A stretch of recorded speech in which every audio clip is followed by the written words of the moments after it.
Hello viewers, welcome செய்கிறேன் அக்மல் ஃபுட்டுக்கு.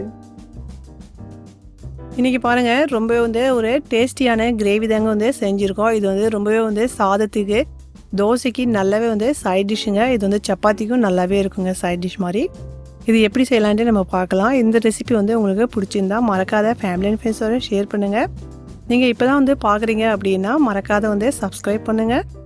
பக்கத்தில் இருக்கிற பெல் பட்டனுக்கு ப்ரெஸ் பண்ணிக்கிங்க. நான் போகிற ரெசிபி உடனுக்குடன் மொபைலில் வந்து சேரும். வாங்க இப்போ எப்படி செய்யலான்னு போய் பார்க்கலாம். நான் வந்து கத்திரிக்காய் வந்து ஒரு 2-3 கத்திரிக்காய் எடுத்துக்கிட்டேன். இந்த மாதிரி வந்து நான் வந்து ஷேப்பில் கட் பண்ணிக்கிட்டேன். உங்களுக்கு எந்த ஷேப்பில் வேணுமோ அந்த மாதிரி கட் பண்ணிக்கோங்க. பாருங்க, நான் வந்து ஒரு முருங்கைக்காய் எடுத்திருந்தேன். இந்த மாதிரி வந்து நான் கட் பண்ணிக்கிட்டேன். நாரெல்லாம் வந்து க்ளீன் பண்ணி தான் வந்து கட் பண்ணி தண்ணியில் போட்டுக்கிட்டேன். தேவையான அளவு எண்ணெயும் வந்து போட்டுட்டு எண்ணெய் அளவு வந்து சூடாயிடுச்சு. இந்த வெஜிடபிள் வந்து தண்ணி இல்லாமல் எடுத்து நம்ம வந்து பார்த்து வந்து எண்ணெயில் வந்து போட்டு இதை வந்து பொரிச்சு எடுக்கணும். ஒரு 5 நிமிஷத்துக்கு ஹை ஃப்ளேம்லேயே வச்சு இதுக்கு நல்லா நம்ம வந்து இதுக்கு வந்து வதக்கலாம். பாருங்கள், நல்ல இந்த கலர் கூட வந்து இதில் வந்து சேஞ்ச் ஆகிடுச்சு. உங்களுக்கு கத்திரிக்காயில் பார்க்கக்குள்ளேயே தெரியுது. இப்போ நம்ம வந்து தனியாக எடுத்துடலாம். இந்த மாதிரி வந்து எண்ணெயில் வந்து வதக்கி போடக்குள்ள நல்லாவே டேஸ்ட் இருக்கும். நம்ம அதே எண்ணெய்க்கு வந்து யூஸ் பண்ணிக்கலாம். இப்போ 1 டீஸ்பூன் ஜீரகம் பொரியட்டும். ஒரு 10 பூண்டு பல் இருக்கும், இது வந்து போட்டுக்கலாம். ஒரு 15 சின்ன வெங்காயம், இதுவும் போட்டுக்கலாம். ஒரு மீடியம் சைஸு வெங்காயத்துக்கு நல்லா வந்து பொடியாக வந்து கட் பண்ணிக்கிட்டேன். இது வந்து இதில் போட்டுக்கலாம்.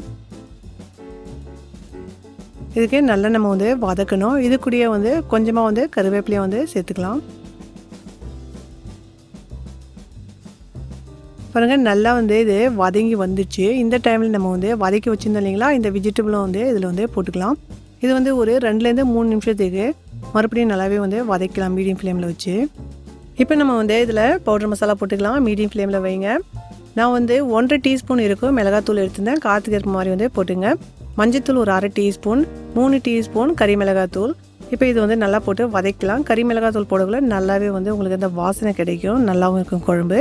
ஒரு 2-3 நம்ம வந்து பச்சை மிளகாய் போட்டுக்கலாம். காற்றுக்கு ஏற்ப மாதிரி வந்து சேர்த்துங்க.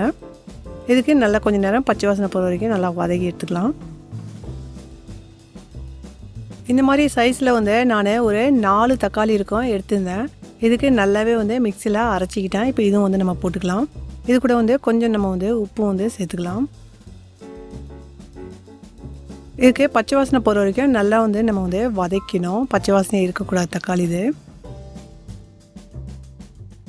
பாருங்கள், இந்த மாதிரி நல்லா வந்து வதக்கின பிறகு இப்போ இதில் வந்து கொஞ்சம் தண்ணி வந்து நம்ம வந்து சேர்த்துக்கலாம். உங்களுக்கு தண்ணி வந்து கிரேவி வந்து கொஞ்சம் தண்ணியாட்டம் தேவைன்னா கொஞ்சம் எக்ஸ்ட்ராவே வந்து சேர்த்துங்க.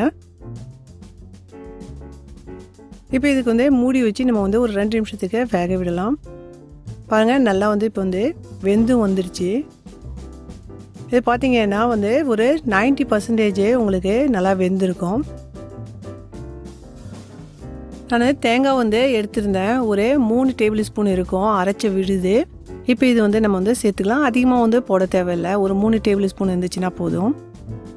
இதில் பொடியாக நறுக்கின கொத்தமல்லி தழையும் வந்து கொஞ்சமாக வந்து தூவிக்கலாம், நல்லாவே இருக்கும் வாசனைக்கு. இதுக்கு வந்து நம்ம மூடி வச்சு கொஞ்சம் நேரத்துக்கு இதுக்கு வந்து நம்ம வந்து நல்லா வேக விட்டுக்கலாம்.